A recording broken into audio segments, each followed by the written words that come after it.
Halo semuanya, jumpa lagi dengan Sinaworek. Di video kali ini kita akan belajar tentang instalasi jaringan kabel dan nirkabel atau wireless. Kita review dulu materi sebelumnya.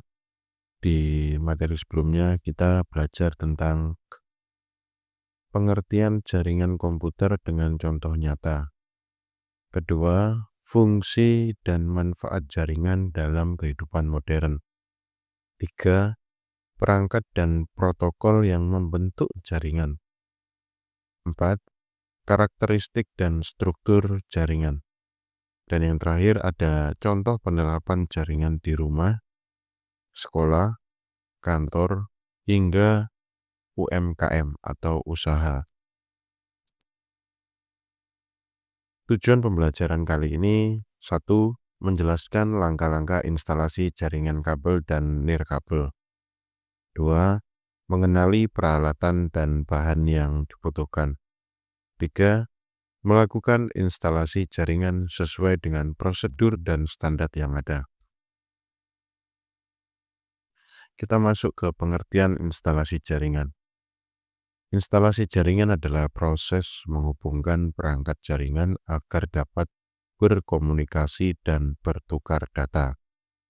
Terdapat dua jenis instalasi jaringan. Yang pertama, instalasi jaringan kabel atau wire. Yang kedua ada instalasi jaringan nirkabel atau wireless. Komponen instalasi jaringan kabel. Ada beberapa komponen. Di antaranya 1. Kabel UTP atau STP. Untuk UTP adalah unsealed twist pair, ya. Dan STP adalah sealed twist pair, ya. Kemudian ada RJ45 sebagai konektornya. Kemudian ada switch atau hub atau switch hub, ya. Kemudian ada tool crimping, ya, atau alat untuk mengkrimping, biasanya berupa tang. Kemudian ada land tester, ya, untuk menguji hasil dari crimping biasanya, ya. Kemudian jelas ada komputer klien dan server, dan biasanya menggunakan rak atau patch panel. Namun ini opsional, ya, tergantung dari kebutuhan atau instalasi gedungnya, ya. Jadi contoh gambarnya ada di sebelah kanan. Yang berwarna kuning ini tang crimping, ya. Kemudian yang di tengah adalah land tester untuk menguji koneksi dari kabel yang sudah di crimping. Ini ada lampu indikatornya di kedua bagian ini. Kemudian ada kabel juga konektor RJ45, bentuknya seperti ini. Kemudian ini ada switch di sini, ya. Kemudian di sini ada bentuk rak, ya, atau patch panel, tapi opsional, ya. Tuh. Kita masuk ke langkah instalasi jaringan kabel. Langkah instalasi jaringan kabel yang pertama, kita harus menentukan kebutuhan dan topologi. Jadi harus menghitung jarak dari satu titik ke titik yang lain dan apa saja yang dibutuhkan untuk menghubungkan antar perangkat tersebut. Kemudian menyusun layout kabel dan perangkat. Ya, menyusun layout kabel dan perangkat ini, layoutnya ini bisa menggunakan software yang ada seperti Cisco Packet Tracer ataupun yang lain.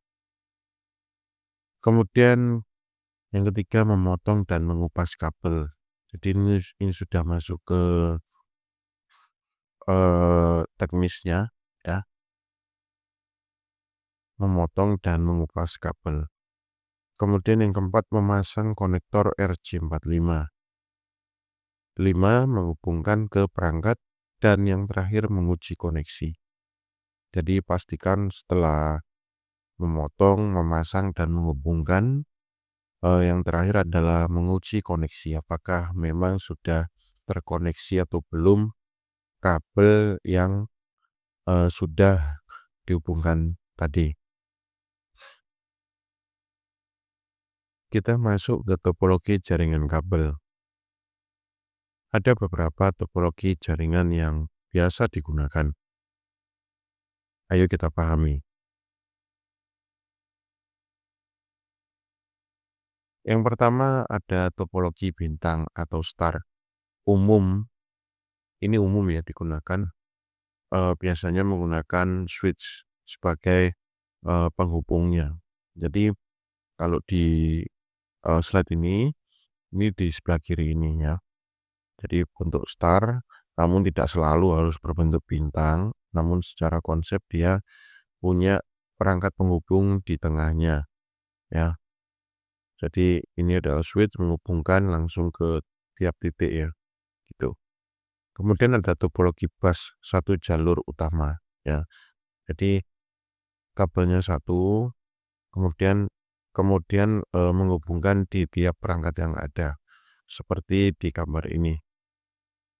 Kemudian yang ketiga ada topologi ring dan mesh kompleks untuk jaringan khusus. Dari topologi ring itu saling terhubung satu sama lain, namun tidak ada perangkat di tengah-tengahnya, tidak seperti topologi bintang atau star, gitu ya. Jadi dari satu komputer lain saling terhubung seperti ini bentuknya kurang lebih ya. Itu topologi ring ya. Kita masuk ke contoh pemasangan kabel UTP. Jadi di kabel UTP itu ada 8 kabel di dalamnya ya.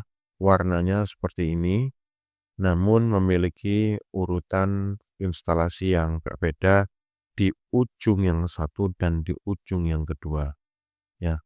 Ada standar warna kabel yaitu T568A seperti ini, diawali dengan warna hijau di ujung pertama, kemudian ada T568B yaitu seperti di sebelah kanannya. Biasanya di kabel nomor 1 itu diawali dengan warna putih orange. Nah, jenis koneksi ini ada 2 macam kabel, ada straight rope dan crossover, atau istilahnya kabel straight dan kabel cross biasanya. Nah, jadi kalau kabel straight itu kedua ujung satu dan ujung kedua memiliki warna yang sama urutannya ya. Kalau kabel cross itu memiliki urutan yang berbeda di tiap ujungnya. Jadi ujung satu dan ujung kedua urutannya berbeda. Yang biasa itu ujung satu putih hijau, yang ujung kedua putih oranye. Nah, kalau masih agak bingung, ulangi video ini ke 2 menit atau 1 menit sebelumnya untuk memahami maksud dari jenis koneksi kabel straight dan kabel cross. Kita masuk ke instalasi jaringan nirkabel. Instalasi jaringan nirkabel itu tanpa kabel fisik ya. Jadi biasanya menggunakan koneksi WiFi ya. Menggunakan gelombang radio WiFi. Perangkatnya ada beberapa. Yang pertama ada access point ya. Ada wireless router, juga ada wireless adapter.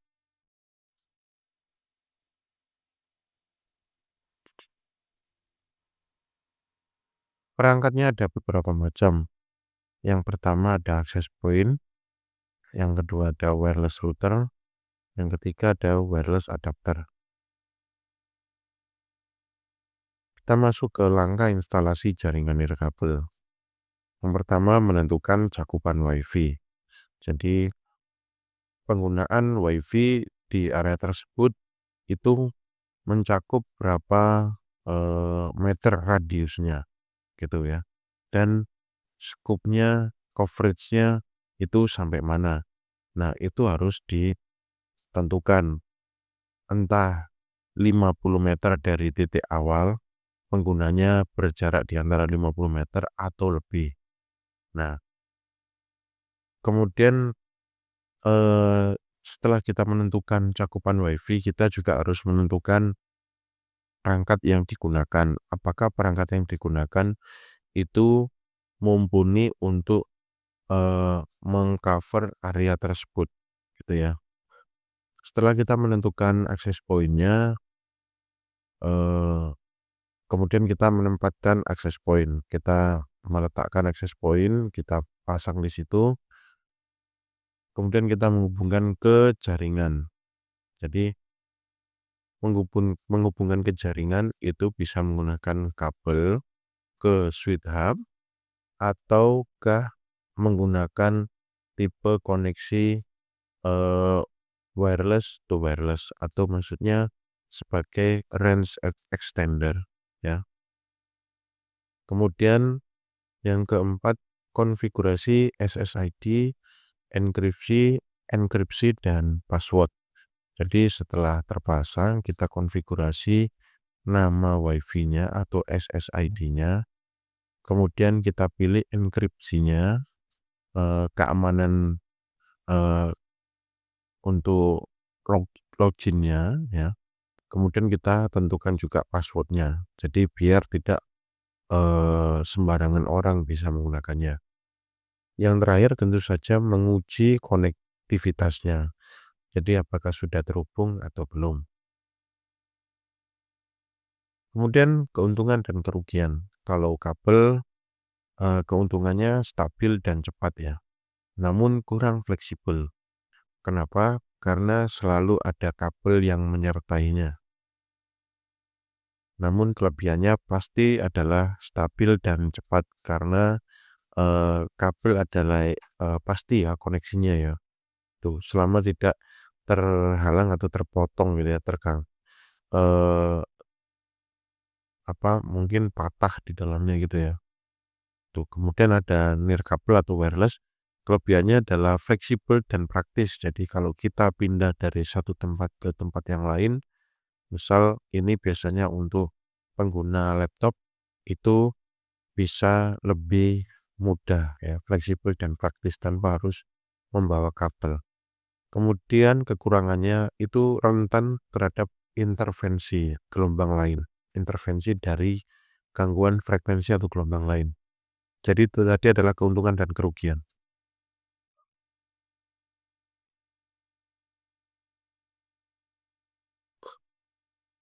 Kita masuk ke refleksi dan diskusi.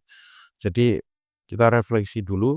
Jadi tadi kita sudah belajar tentang instalasi jaringan kabel dan instalasi jaringan wireless.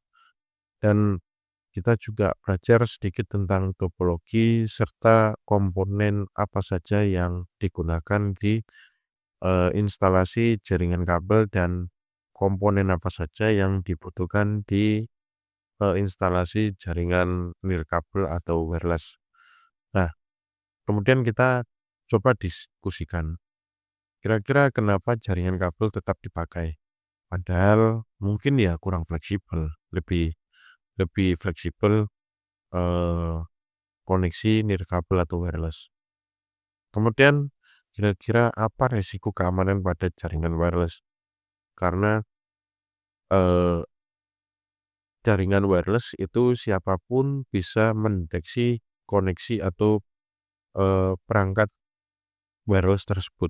Tidak seperti kabel yang hanya langsung end to end gitu ya. Jadi tanpa diketahui oleh orang lain maksudnya ya. Tapi kalau wireless itu menyebarkan sinyal WiFi dan orang yang tidak tahu itu tidak tahu orang lain bisa melihat koneksi wireless atau WiFi kita. Silakan diskusikan atau renungkan kira-kira mengapa jaringan kabel tetap dipakai dan apa resiko keamanan pada jaringan wireless. Cukup sekian video kali ini. Semangat selalu untuk tetap belajar. Jumpa lagi di video berikutnya.